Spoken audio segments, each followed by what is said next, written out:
तो coding decoding बेटा ऐसा कोई एसएससी का एग्जाम नहीं है जहां कोडिंग डिकोडिंग से क्वेश्चन नहीं आया। संभावना कितनी रहेगी बेटा इस चैप्टर से क्वेश्चन आने की? इस चैप्टर से क्वेश्चन आने की संभावना रहेगी बेटा 1 से 2 क्वेश्चन। 1 से 2 क्वेश्चन, मैं 2 क्वेश्चन मानकर चलूंगा कि यहां इस चैप्टर से आपको 2 क्वेश्चन मिलने वाले हैं इस चैप्टर से। और अभी सीजीएल के एग्जाम को अगर हम ध्यान में रखें तो इस चैप्टर से बेटा हर शिफ्ट में 3-3 क्वेश्चन पूछे गए हैं। ये 3 टाइप से होता है और 3 टाइप से क्वेश्चन पूछे गए हैं और मैंने तीनों ही टाइप को आपको बहुत शानदार तरीके से कराया है। तो लगभग बेटा आप मान सकते हो कि 2 क्वेश्चन आपको यहां भी देखने को मिल जाए इस चैप्टर से। हो सकता है कि 3 भी मिले, है ना, पर आप मान सकते हो कि 2 क्वेश्चन की संभावना पूरी रहने वाली है।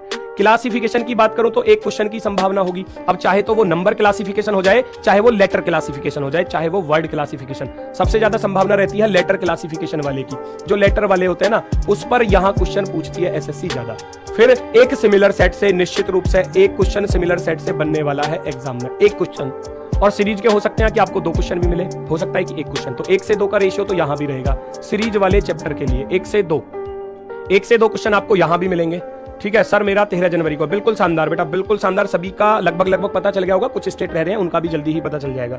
रिपीटेड सीरीज बेटा, रिपीटेड सीरीज ज्यादातर एग्जामों में एसएससी रखती है। एक क्वेश्चन जो आपके बेटा जो अल्फाबेट लिखे होते हैं ना इस प्रकार से, और यहां पर आपसे पूछ लिया जाता है कि खाली स्थानों को भर के बताओ। ये अच्छे से मैंने आपको बताए थे, हर टाइप का क्वेश्चन यहां कराया था।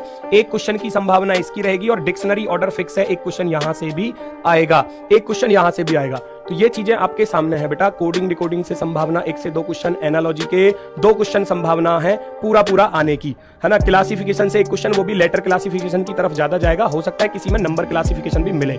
ऐसा कुछ नहीं है कि मैं जो चैप्टर बता रहा हूं इन्हीं चैप्टरों से आएंगे क्वेश्चन। ये मोस्टली एसएससी पूछती है, आएंगे ही आएंगे, ज्यादातर संभावना इन चैप्टरों से रहती है। अब ऐसा नहीं है जो बाकी के बचे हुए हैं कि वो आएंगे नहीं सर, समझ रहे हो ना, लेकिन इंपोर्टेंस इनकी ज्यादा है। ये सबसे ज्यादा पूछे जाने वाले हैं। सीरीज हो गया, रिपीटेड सीरीज हो गया और डिक्शनरी ऑर्डर हो गया भैया। उसके बाद बात की जाए वेन डायग्राम। वेन डायग्राम का बेटा हो सकता है कि 1 क्वेश्चन देखने को मिले, हो सकता है ना भी मिले, समझ रहे हो ना। लेकिन सिलोगिज्म के 1 क्वेश्चन की 100% संभावना होगी, 1 क्वेश्चन आने की पूरी संभावना। ठीक है, मैथमेटिकल ऑपरेशन ये इंपॉर्टेंट है। अभी जल्दी के एग्जामों को देखते हुए 1 से 2 क्वेश्चन हर शिफ्ट में मिल रहा है, 1 से 2 क्वेश्चन। अब आपके में 20 क्वेश्चन है तो 1 तो आएगा ही आएगा। हो सकता है कि दूसरा क्वेश्चन भी आपको देखने को मिल जाए। ठीक है, ब्लड रिलेशन की सेकंड टाइप वर्तमान में ज्यादा पूछी जा रही है। 1 क्वेश्चन। सेकंड टाइप कौन सी होती है कि A + B का अर्थ है AB की माता है, AB की माता है, और फिर आपको इस प्रकार से इक्वेशन दे दी जाती है कि कौन किसका पिता है, कौन किसका भाई है ना। तो ये सेकंड वाली टाइप वर्तमान एग्जाम में ये ज्यादा पूछा जा रहा है बेटा, सेकंड टाइप वाला। 1 क्वेश्चन यहां से आपको मिलने वाला है।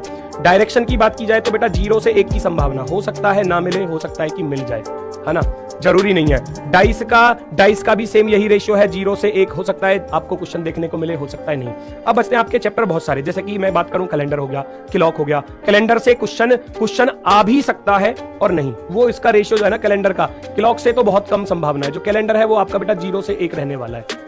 किसी के शिफ्ट में हो सकता है नहीं मिले और किसी की शिफ्ट में हो सकता है कि 1 क्वेश्चन देखने को मिले।